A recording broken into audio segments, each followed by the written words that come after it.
wabarakatuh. Waalaikumsalam warahmatullahi wabarakatuh. Bagaimana kabarnya hari ini, Bu Hamidah? Alhamdulillah Bu, sehat untuk hari ini untuk pendampingan hari ini. Alhamdulillah. Alhamdulillah, sekarang ini kita sudah tiba di pendampingan kelima rancangan program yang berpihak pada murid.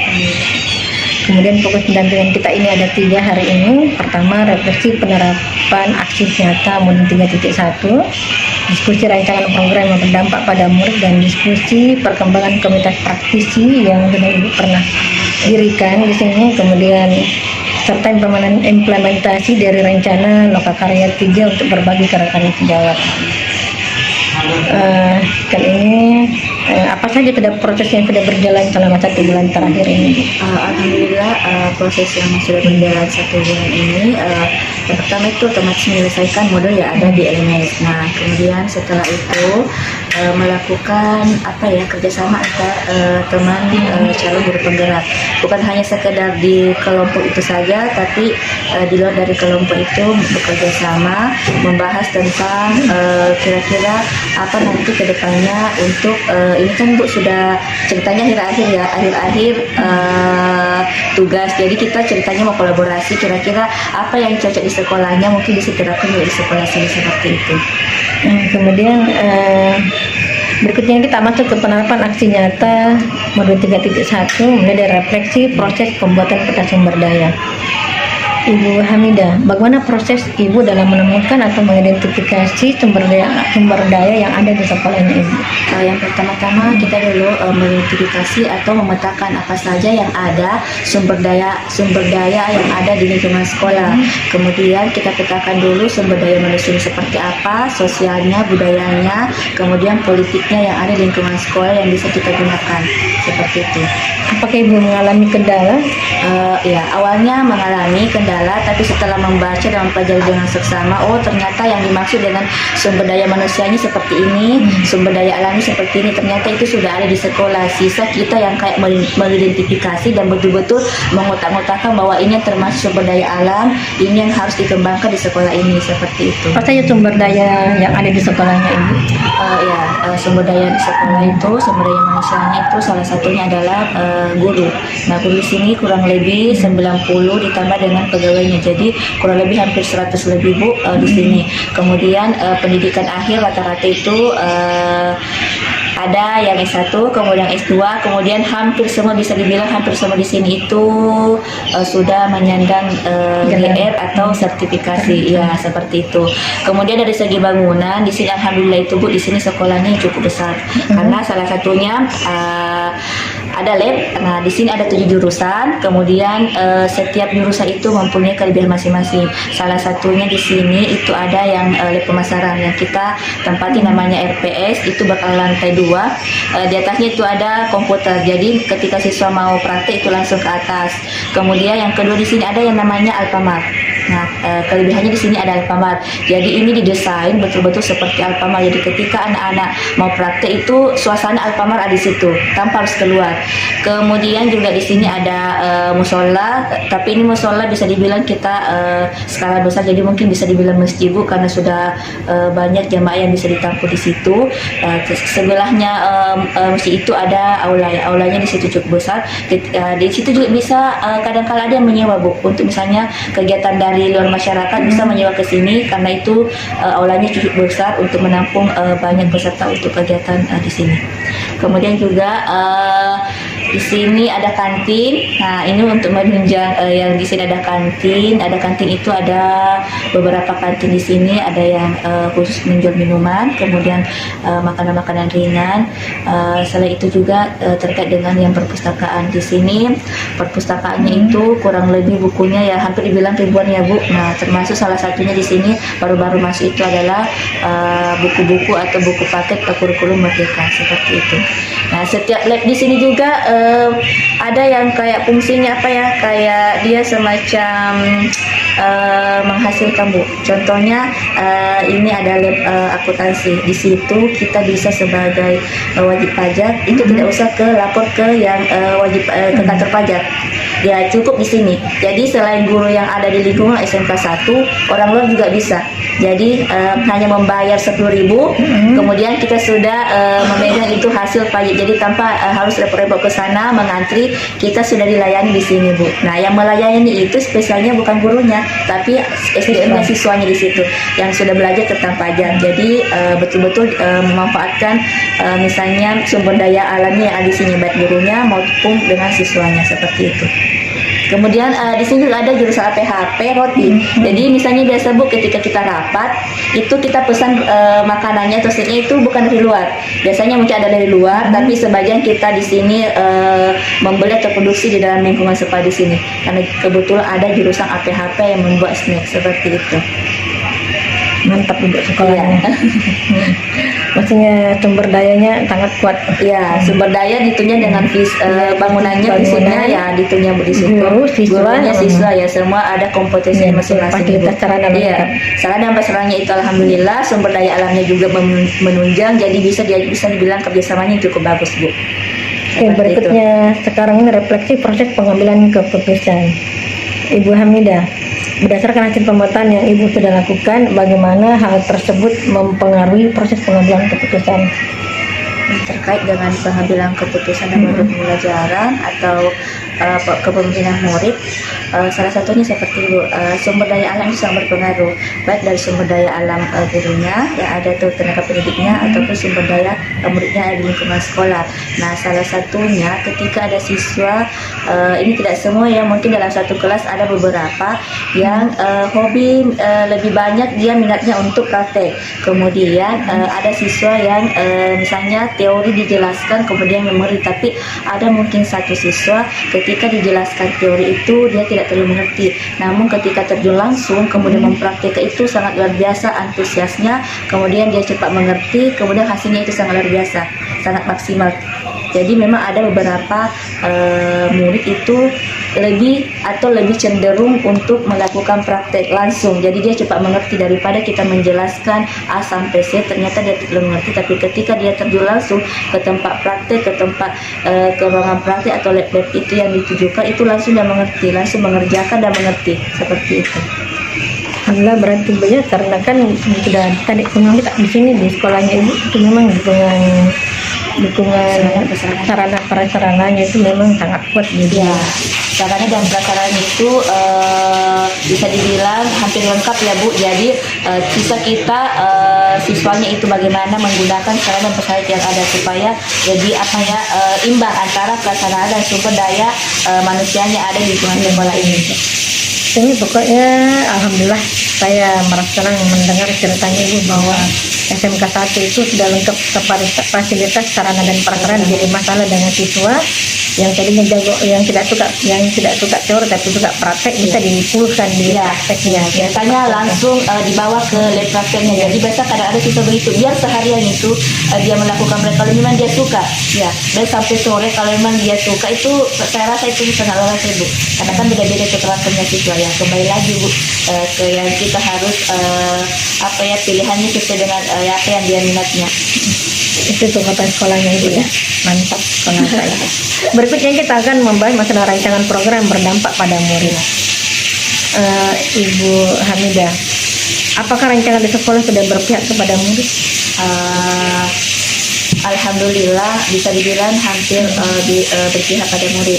Salah satunya ketika misalnya ada kegiatan, mungkin ini contoh kecil, upacara setiap tanggal 17 untuk setiap bulan.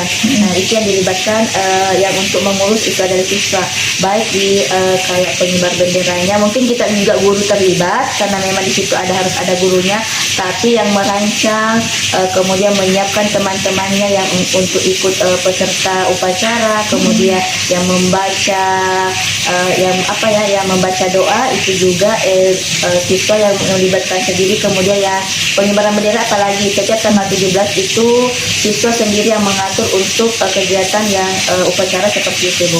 Bukan hanya 17 ya, setiap hari Senin upacara bendera hari Senin itu rata-rata hampir semua siswa yang terjun langsung, kita hanya mengarahkan atau mendampingi seperti itu, Bu. Dengan yang tadi tentang program yang sudah berjalan, ya salah satunya itu salam sambut. Jadi di sini itu ada program salam sambut. Jadi setiap guru itu punya jalur tersendiri. Jadi sama rata setiap jam 7, sebelum jam 7 itu kita sudah ada di lingkungan sekolah. Kemudian kita menunggu siswa yang baru datang.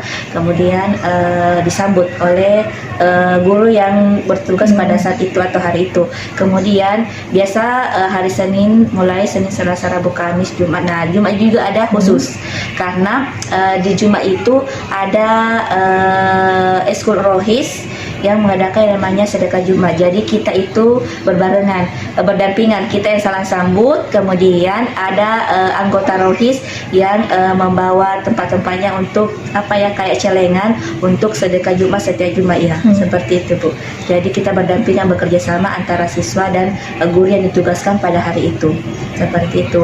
Nah, setelah itu Jumat lagi ini ada kegiatan di sekolah. Mungkin ini kegiatannya masih secara umum ya, Bu. Mungkin di sekolah-sekolah lain juga ada, tapi di sini juga diadakan setiap Jumat.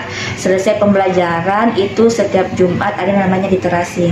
Nah, literasi di sini bukan hanya sekedar membaca, tetapi setiap guru itu ada siswa yang didampingi, ada pembimbingannya setiap guru.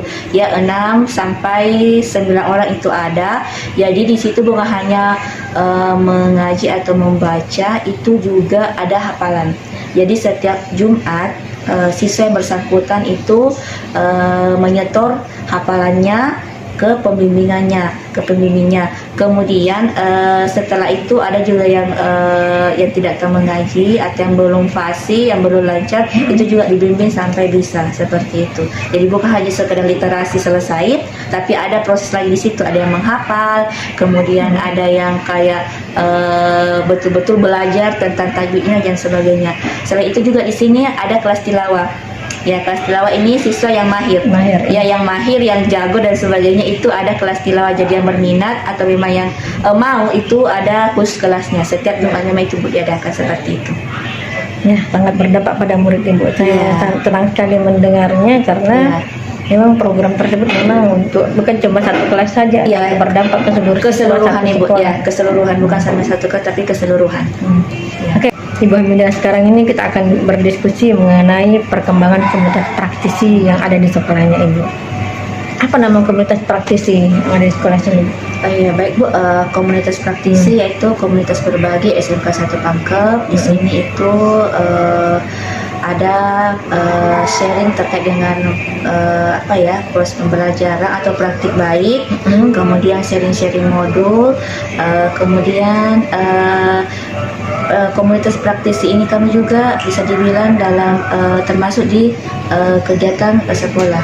Nah, salah satunya itu juga ada bukan hanya membahas terkait dengan proses pembelajaran atau praktik baik, berbagi praktik baik, tapi terkait dengan perkembangan lingkungan sekolah. Salah satunya itu ada kegiatan mengumpulkan sampah plastik, karena di sini kan lumayan banyak Bu sampah plastiknya.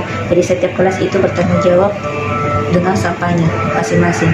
Jadi bukan hanya secara pembelajaran, tapi juga berdampak untuk lingkungan sekolah seperti itu. Dari pengolahan sampah tadi jadi apa itu, Bu? Ini untuk sementara ini yang berlangsung itu masih dikumpulkan dan rencana itu akan dijual. Kemudian hasilnya nanti itu akan dijadikan sebagai dana kelas setiap kelas. Jadi misalnya untuk keperluan kelasnya mungkin kayak ini peralatan kebersihan. Jadi kayak kembali lagi ke kelasnya masing-masing seperti itu. Sebenarnya juga termasuk bisa dijadikan itu, kan dia termasuk program berdampak pada murid. Iya, berdampak pada murid Bu, karena dia bertanggung jawab ceritanya, tapi bertanggung jawab masing-masing di kelasnya. Kemudian ketika misalnya itu sampahnya sudah banyak dan dijual, nah hasilnya itu kembali lagi ke kelasnya, ke muridnya. Itu biasanya diberikan untuk keperluan alat kebersihan kelasnya, seperti itu Bu. Jadi dia merasakan satu kelas bahwa ini hasilnya. Dokter tadi sudah menjelaskan, kemudian kita sudah sharing tadi ya terkait dengan ada yang proses, kemudian ada konsep proses, kemudian hasil. Dari hasil ini, bagaimana Ibu Esa melihat outputnya dari pembelajaran berdiferensiasi ini terkait dengan siswa-siswa yang ada di sini? Oke, kalau saya melihat output yang dari pembelajaran modul berdiferensiasi ini, mungkin tidak semua memang ada siswa yang perkembangannya meningkat sama ya, iya. Cuman dari modul sebelum kita membuat diferensiasi, saya merasa ini ada peningkatan, meskipun tidak secara signifikan, cuma ada beberapa peningkatan karena sekarang kan beda dari yang dulu, kita hanya menggunakan mungkin satu model pembelajaran saja yang tidak memilah antara, tidak mementingkan dari minat dan karakteristik siswa itu sendiri. Fokus satu tujuan saja dengan model yang sama. Jadi tidak membuat siswa untuk tertarik atau merasa kayak dengan ini caranya saya untuk memahami pembelajaran seperti itu. Jadi ada peningkatan secara pembelajaran, pemahaman juga ada, cuman tidak 100% untuk semua siswa itu mengalami peningkatan seperti itu. Cuman dari modul sebelumnya itu mengalami peningkatan. Berarti ada peningkatan sekalipun tidak signifikan atau 100% ya, namanya juga proses. Itu berlangsung harus yang namanya berangsur ya. Apalagi baru diterapkan. Apalagi baru diterapkan. Jadi saya rasa ini sangat luar biasa ya. Kenapa? Karena dari pembahasan hari ini, kemudian hasil sharing kita hari ini, ternyata itu ada peningkatan dari yang sebelum-sebelumnya. Sekalipun tanda kutip itu tidak sepenuhnya ya, tapi setidaknya ada perubahan yang yang hasil yang dicapai. Dan sebagai guru pun mungkin saya akan mencari lagi metode-metode lain, karena kan ibaratnya baru belajar, kita masih tidak mengetahui, mungkin ada model atau apalagi cara yang lebih tepat untuk melakukan diferensiasi ini. Jadi seperti itu. Mungkin sebagai guru harus mencari lagi diferensiasi ya, meningkatkan kompetensi sebagai seorang murid.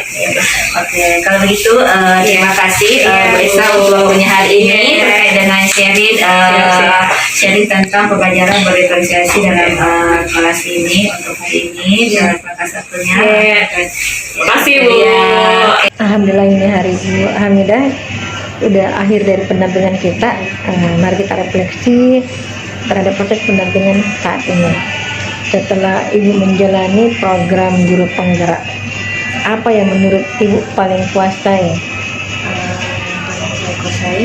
Yang pertama itu Bu, dulunya saya misalnya bisa dibilang kalau mau mengungkapkan pendapat itu agak ragu. Nah, setelah ini melalui proses guru penggerak, sering melakukan Zoom bersama teman, kemudian ketemu dengan teman, ternyata itu berdampak sekali. Saya pribadi itu berdampak. Saya bisa sharing dengan teman yang dulunya ya bisa dibilang acuh lah Bu. Misalnya kalau dikasih ya sudah lah. Kalau disuruh berpendapat ya itu saja lah. Ternyata pada saat ini bisa dibilang itu kepemimpinan. Itu kepemimpinan itu berdampak sekali Bu. Betul-betul bisa rasa pede itu muncul Bu, karena saya ini guru penggerak ya. Sudah ada materi yang saya pelajari modul 1 sampai modul 3.3 ini. Masa iya harus jadi rasa percaya diri untuk menjadi pemimpin dalam sebuah komunitas itu sangat berpengaruh Bu. Untuk itu, selain itu juga ide-ide ide-ide yang di lingkungan sekolah itu biasa kayak studi tiru ya dengan teman-teman CDP lainnya yang tergabung di Angkatan 6 ini Bu. Bukan hanya sekedar praktik baiknya, tapi ide-ide supaya ini cara pembelajaran yang menyenangkan dalam kelas seperti apa. Bukan hanya itu Bu, contoh ice breaking dan sebagainya, itu banyak sekali perubahannya. Bisa pribadi banyak sekali. Kemudian ada yang masih membingungkan buat Ibu? Ya kalau mau membingungkan itu masalah manajemen waktu ya Bu. Mengatur waktu ketika misalnya ada tugas yang mendesak, kemudian diberi tugas lagi, itu kadang bingung yang mana dulu yang diselesaikan seperti itu. Masalah manajemen waktu yang belum maksimal Ibu seperti itu. Tapi yang selebihnya itu luar biasa Bu. Berdampak sekali setelah saya. Kemudian ini saya akan mengingatkan Ibu Hamidah untuk pendampingan yang di Pudak 6 nanti itu seperti LK1 ya, tadi pendampingan yang di Pudak 1 ya. Ada rekan sejauh ya Bu. Oh iya. Menyebarkan kuesioner seperti yang kemarin kita lakukan. Ya, berarti itu ada yang di-download ya Bu, karena ada kuesioner. Sebenarnya itu bisa di-download, bisa langsung juga diinputkan masuk ke dalam, kecuali mungkin Kalau saya, Iya. kalau misalkan mau pakai kertas silakan di download nanti Atau, diberikan ke guru. Mending saya langsung misalnya dulu koordinasi dengan teman-teman yang mau memberikan Feedback, feedback, ya. dan kemudian saya langsung bawa ke laptopnya Bu. Iya, Jadi kayak boleh. dia bisa Langsung isi. langsung mengisi. Iya. Jadi selesai pindah lagi ke guru Iya, yang lain, iya. teman sejauh yang lain untuk melakukan feedback. Nanti direkam ibu ya, seperti iya. direkam atau difoto. Oh iya. Dan nanti juga nanti kan setelah ibu melihat penilaian mereka semua Iya. dari kepala sekolahnya, ibu rekan sejawat siswa. Oh, siswa Ibu juga ya juga seperti nanti, ya, oh ya seperti siswa dulu juga. ya. Oh, iya iya Bu. Nanti ibu mengisi lagi buat diri tak sendiri. Oh iya iya. Nah, nanti itu setelah mengisi semuanya, nanti ibu menganalisis jawaban dan menyimpulkan tentang diri ibu sendiri dari refleksi untuk PI Terakhir 6, 12 refleksi hasil umpan balik kompetensi guru penggerak. Oh iya. Kemudian di sini lagi ada nanti ibu harus lakukan adalah diskusi terkait pemetaan aset sebelum PI 6. P6 maksudnya seperti apa ini Bu? Nanti ibu sesama menentukan teman guru penggerak atau saya menggerakkan teman sejauh di sini untuk melakukan pemetaan aset. ibu nanti ibu koordinasi dengan teman guru penggeraknya, kepala sekolah dan rekan sejawat yang lain, murid, tokoh masyarakat kalau perlu. Oh murid juga. Ya, tapi dan dalam jam diskusi nanti ibu membuat notulen hasil diskusi dan mengambil foto kegiatannya dan mengumpulkan hasilnya. Oh iya. Seperti nanti itu pendampingan yang dipendam. Sebelum saya datang sudah selesai semua itu.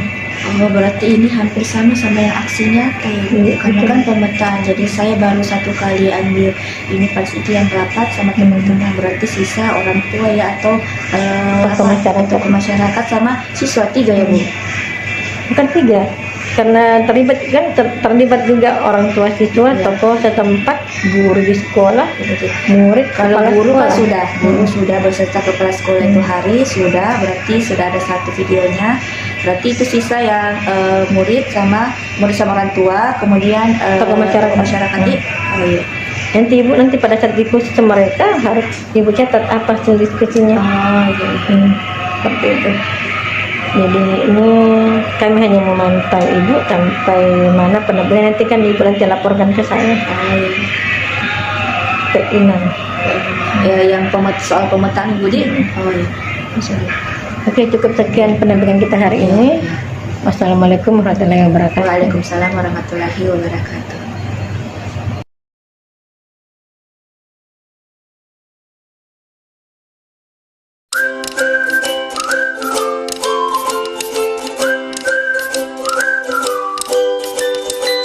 Selamat pagi Bu Eka. Bagaimana kabarnya hari ini? Alhamdulillah sehat. Jadi sebelumnya saya ingin menyampaikan video saya hari ini. Sebenarnya kita sudah sudah bertukar pikiran. Saya ingin menyampaikan bahwa nanti ada yang namanya supervisi dalam kelas. Jadi sebelum ada supervisi, saya ingin melakukan yang namanya praobservasi. Jadi sudah siap diselesaikan. Alhamdulillah kalau sudah siap. Kalau begitu sebagai seorang guru pasti ada persiapan sebelum kira-kira persiapan apa saja yang dilakukan ibu untuk menuntut pembelajaran di dalam kelas. Untuk menuntut pembelajaran harus siap ya sebagai seorang guru mulai dari pangkat ajaran kita kasihkan kepada kita dan juga pastinya kesehatan jasmani kita. Oh iya iya sebenarnya kan betul iya. Karena ketika kita mengajar otomatis kita harus memiliki stamina yang baik ya bisa memberikan pembelajaran juga dengan baik.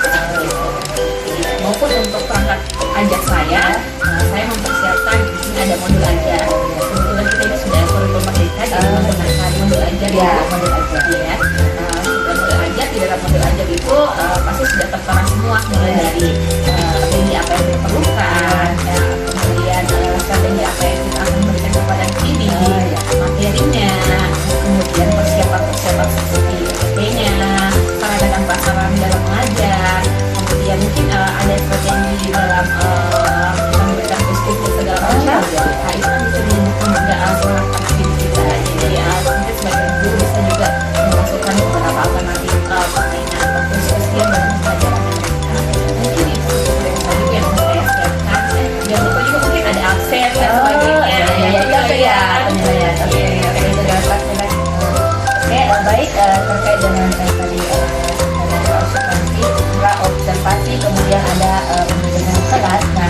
terakhir ini terkait dengan setelah Bu Esa melakukan pembelajaran yang dengan tadi yang tujuannya itu adalah untuk menyusun kembali apa sinopsisnya atau apa dalam kelas tadi lebih ke mampu menceritakan ya kembali. kembali. Nah, bagaimana perkembangannya setelah menerapkan pembelajaran itu? Ada tidak perkembangan mungkin dari skala 1 sampai berapa dari yang sebelumnya menjadi yang bisa menjadi yang sebelumnya?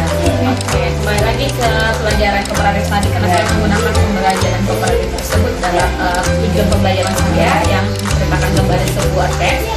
Saya melihat karena beda untuk mungkin pembelajaran secara individu kan mungkin mereka tidak bisa bekerja sama untuk mengerjakan hal tersebut. Jadi setelah saya melihat, saya meminta anak-anak untuk berbicara di depan kelas, saya melihat ada perkembangan karena sudah secara berkelompok mereka itu sudah bisa untuk menceritakan kembali teks yang saya berikan dari teks yang saya berikan maksudnya, dan mereka juga sudah paham apa yang harus mereka ceritakan. Mungkin dengan bantuan temannya itu saling berkelompok bekerja sama, saling mengingatkan satu sama lain, saling memberi penguatan. Misalnya yang satunya telah menyusun cerita, yang satunya mungkin bisa mengkritik atau memberi saran, mungkin bukan seperti itu, perlu ditambahkan seperti ini, dan saling berlatih bersama berdua kan lebih enak. Memang anak-anak itu pasti apalagi mungkin ada teman dekatnya yang mereka lebih sharing, itu lebih bisa daya ingatnya dan daya percaya dirinya juga bisa tumbuh karena bersama. Berbeda dengan yang tidak tahu sendiri, mereka agak susah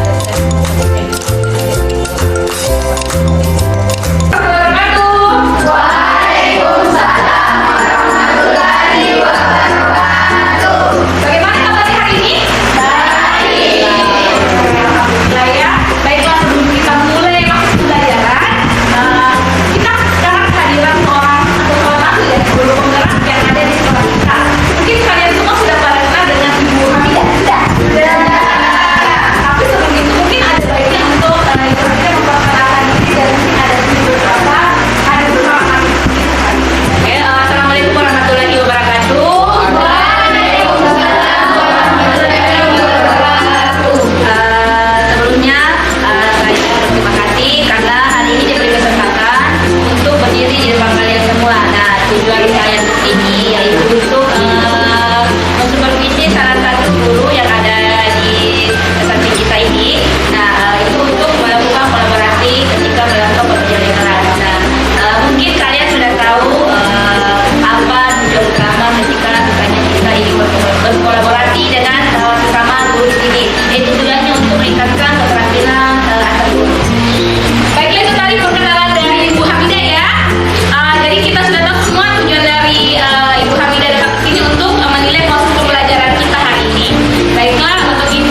Oke,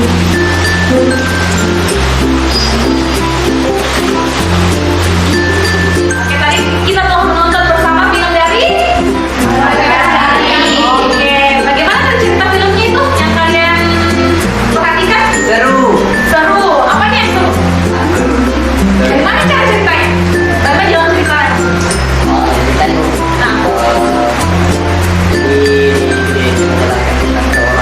tentang seorang anak yang bernama Aslam. Oke, berarti sudah ada beberapa yang paham ya tentang film yang tadi. Untuk menguji pemahaman kalian lagi tentang film tersebut, Ibu akan memberikan kuis berhadiah. Kalian akan mendapatkan hadiah ini ketika kalian menjadi juara 1, 2, dan 3 jika menjawab pertanyaan yang ada pada aplikasi Kahoot. Oke? Jadi di sini tuh bukan seberapa selain harus benar, kalian juga harus tepat dalam menjawabnya dalam aplikasi Kahoot. Jadi sekarang naikkan handphonenya untuk mencatat kode yang akan Ibu berikan. Oke, jangan lupa ini sudah ada 3 orangnya, ada Nadira, Asti, Siti. Yang lain kita masuk dengan menggunakan kode 7986320 ya. Ini ada Rafli, Farida, ada Asti tadi yang sudah banyak yang masuk. Selfie. Kita tunggu semuanya baru kita mulai kuis hari ini.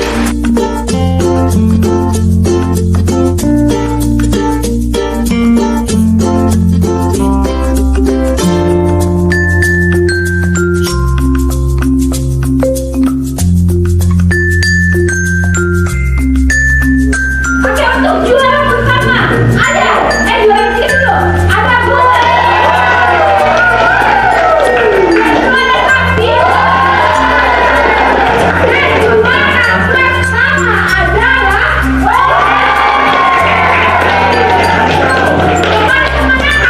teman-teman untuk memberi nasihat. Beri tepuk tangan buat juara satu kita, Ella. Selamat, Ella. Buat juara 2 kita siapa lagi? Sabtina. Baiklah, tadi kita kan sudah melakukan kuis, sudah melakukan pertanyaan-pertanyaan pemanis tentang film tersebut. Baiklah, sekarang Ibu akan membagikan kelompok, nanti kalian terdiri atas 2 orang. Jadi sekarang bisa dilihat di atas kelompoknya dan sekarang sudah bisa duduk di kelompoknya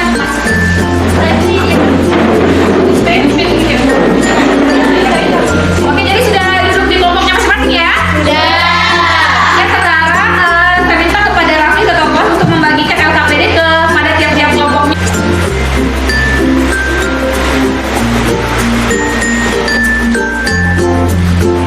Oke, jadi karena sudah dibagikan semuanya, jadi berpasang-pasangan Ki untuk menjawab soal. Mungkin ada yang baca 4 bagian pertama, kemudian yang satunya menulis, atau bisa juga ditulis nanti di kertas lembar dulu, nanti dipindahkan. Ingat yang adalah orang anak laki-laki yang besar membagikan. Kemudian baris kedua apa? Mungkin di sini ada ibu-ibu yang dimarahin, ibu-ibu yang marah sama anak. Kenapa? Apa kira-kira alasannya? Itu bisa dikasih masuk di inti kedua. Bacanya bagaimana yang ada dalam cerpen maupun dalam video tadi. Jadi misalnya dia bahas kita, kamu bahas alat musik lain, itu kan tidak dulu. Jadi baca di baik-baik di sini. Jangan ada yang menyimpang. Apa lagi tadi itu? Bagaimana sudah semua? Sudah. Baiklah, sekarang Ibu akan meminta perwakilan dari tiap satu kelompok, 1 orang untuk membacakan hasil dari diskusinya, yaitu menceritakan kembali tes cerpen yang mereka baca itu tentang Maka Campi. Ada yang mau duluan siapa? Oke, siapa namanya? Dari kelompok 3. Tepuk tangan buat Nurfadil. Assalamualaikum warahmatullahi wabarakatuh. Waalaikumsalam warahmatullahi wabarakatuh. Perkenalkan, nama saya Nurfadila. Di sini saya akan menceritakan kembali tentang cerita Maka Capi. Jadi Maka Capi ini menceritakan tentang seorang anak laki-laki yang bernama Ashar, di mana dia merupakan seorang siswa. Baiklah, itulah tadi beberapa ada teman kita yang sudah naik presentasi ya. Untuk itu sekarang Ibu akan memberikan evaluasi dan kesimpulan pada pembelajaran kita hari ini. Masih ada beberapa siswa yang masih copy paste saja tulisan atau kata-kata yang ada di dalam cerpen pada sinopsisnya. Seharusnya tidak. Seharusnya kalian menggunakan kata-kata sendiri. Sebelum pelajaran ditutup, Ibu akan membagikan responden bagi kalian untuk menilai pembelajaran hari ini. Kepada Rafli, mohon diambil respondennya kemudian dibagikan ke teman-temannya.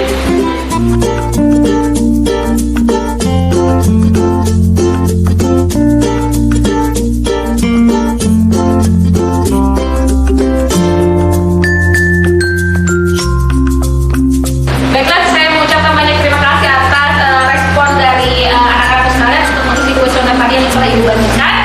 Baiklah, sebelum kita menutup pembelajaran pada hari ini, saya memberikan kesempatan sepatah dua kata kepada Ibu Hamidah untuk menutup pembelajaran kita hari ini. Kepada Ibu Hamidah, oke, terima kasih untuk kesempatan hari ini diberikan dalam kelas ini. Sangat luar biasa ya, mulai dari proses pembelajaran, kemudian ada game-game yang diberikan oleh Ibu Esa, kemudian ada lanjut rapor dan sebagainya. Pokoknya ini pembelajarannya sangat luar biasa, kemudian sangat menyenangkan hari ini. Tepuk tangan. Sebelum kita menutup hari ini, Ibu akan memberikan dulu sebuah pertanyaan. Apakah kalian sudah paham pembelajaran ini atau tidak? Oke, sudah ya? Oke, hari ini kita belajar tentang apa saja? Sinologi. Langkah-langkah. Selain langkah-langkah menyusun sinopsis, ada apa lagi? Membuat video. Apa? Oke, saya rasa kita semua sudah paham ya. Tepuk tangan buat kita semua. Baiklah, untuk selanjutnya pertemuan minggu depan mungkin kita akan belajar tentang teks hikayat. Oke? Baiklah, untuk itu kita minta kepada Raffi untuk mengumpulkan kuesioner dan LKPD-nya tadi, kemudian memimpin untuk membaca doa sebelum kita pulang. Oke? Sebelum kita mengakhiri pembelajaran kita pada pertemuan hari ini, marilah kita bersama-sama membaca doa sesuai dengan keyakinan kita masing-masing. Doa dimulai.